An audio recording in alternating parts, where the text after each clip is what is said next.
Mas e agora chegou a hora então do quadro Indo a Fundo. Bom, já que a gente vai falar de fundos, a gente vai chamar um vídeo novo do Investflix, que é um mito ou verdade sobre os fundos. O Sami, no seu melhor desempenho ali no Investflix. Aliás, vocês já foram lá no Investflix? Que é o outro canal, né? Tem chamadas no site, tem também um canal aí no YouTube. Digita aí Investflix, materiais, conteúdos novos. Terças e quintas ou segundas Terças e quintas? e quintas. Terças e quintas. Ponto para a Priscila, porque eu estava ficando confuso. Mas vamos Isso rodar mesmo. o vídeo. Vídeo novo de ontem, vamos ver.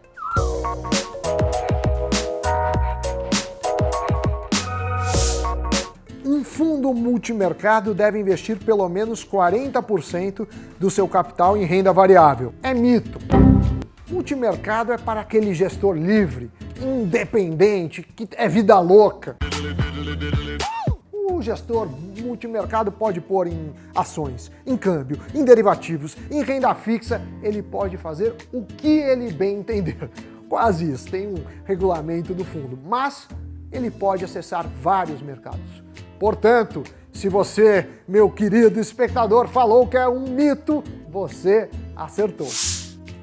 Como os fundos multimercados podem investir em qualquer tipo de ativo, de títulos públicos a ações, eles costumam ser mais arriscados do que os fundos de renda fixa.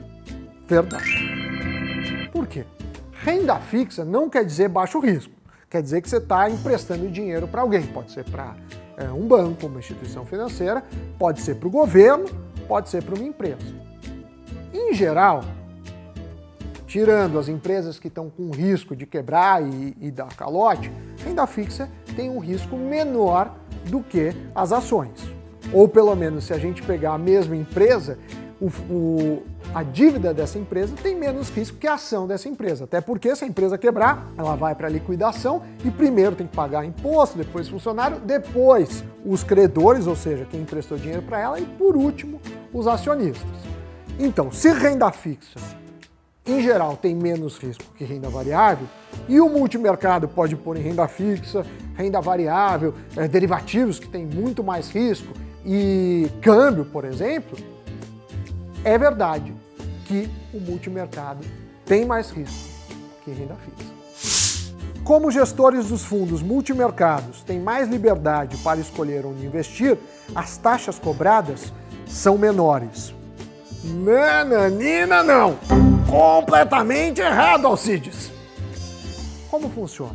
Como o gestor tem que entender de renda fixa, de renda variável, de câmbio, às vezes de derivativos? O gestor multimercado precisa ser um cara completo, um cara mais técnico, a equipe precisa ser maior.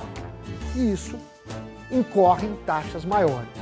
Ou seja, é justamente o inverso do que falamos. Por ter mais liberdade, ele precisa ter mais conhecimento e, por isso, mais taxas serão cobradas. Em média. Pri, eu sei que você pegou a matéria e você preparou aí umas contas, uns levantamentos. O que temos? Vamos dar uma olhadinha aqui. Então, ó, esses dados aqui, só para a gente acreditar a fonte, foi a Ambima que passou, que é a entidade que representa o mercado de capitais. Tem vários dados interessantes lá no site da Ambima. E o que a gente vê aqui, então, Sami? Essa... O que é isso? É uma pizza? Não é uma pizza, porque tem uma bola no meio, é né? Donut. Um donut. Então, aqui esse é o nosso donut aqui. A parte de morango do donut. A parte de morango, que é a mais gordinha. É.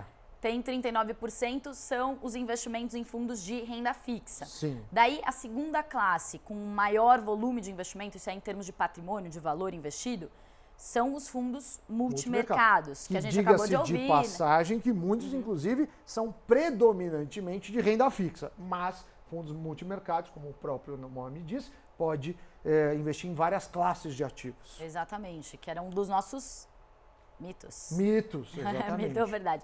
E aí, o que a gente tem aqui? Aí depois fundos de previdência, fundos imobiliários, mas são 2%, fundos imobiliários. Ações 10%. Exato, mas o que mais importa aqui desse levantamento são os fundos multimercados com 22%, é uma classe que está crescendo muito. Samidana, vale a pena investir em fundos multimercados? Como escolher? Conta tudo pra gente. Olha, fundos é sempre aquele dilema. Você está pagando um gestor para fazer as escolhas em seu nome. teoricamente, o gestor é uma pessoa bem capacitada e ele te cobra uma taxa. As taxas ainda são altas. Hoje, em média, são 2% de administração mais 20% de performance. Porém, a questão é, ele se paga? Então você tem que olhar quem é o gestor, o histórico, porque tem muito gestor que foi bem nos últimos 5 anos, mas o histórico dele não é lá essas coisas. O mercado está em alta. Então, às vezes, o cara está tomando mais risco. A bolsa subiu 30 no ano passado, ele subiu 50. Se a bolsa caísse 30, ele ia cair, às vezes, 60, 70. Então, tem que olhar esses momentos. E também métricas, né, que a gente chama de risco. Qualquer dia a gente fala sobre isso, para saber se um gestor gera o alfa, ou seja, se ele gera mais retorno do que o risco que ele incorre ou expõe os seus cotistas. Mas acompanhar o gestor, rendimentos passados e principalmente longo prazo. E por fim, ler a estratégia do gestor, né? Porque tem gestores que vão mais para alguns tipos de mercado, mesmo sendo multimercado, outros em outros tipos, outros vão operar mais ações, você tem renda fixa com risco maior, então tem que ler direitinho porque você está compartilhando também a sua estratégia com ele. A hora que você assina lá, você está falando, ó, eu vou na sua.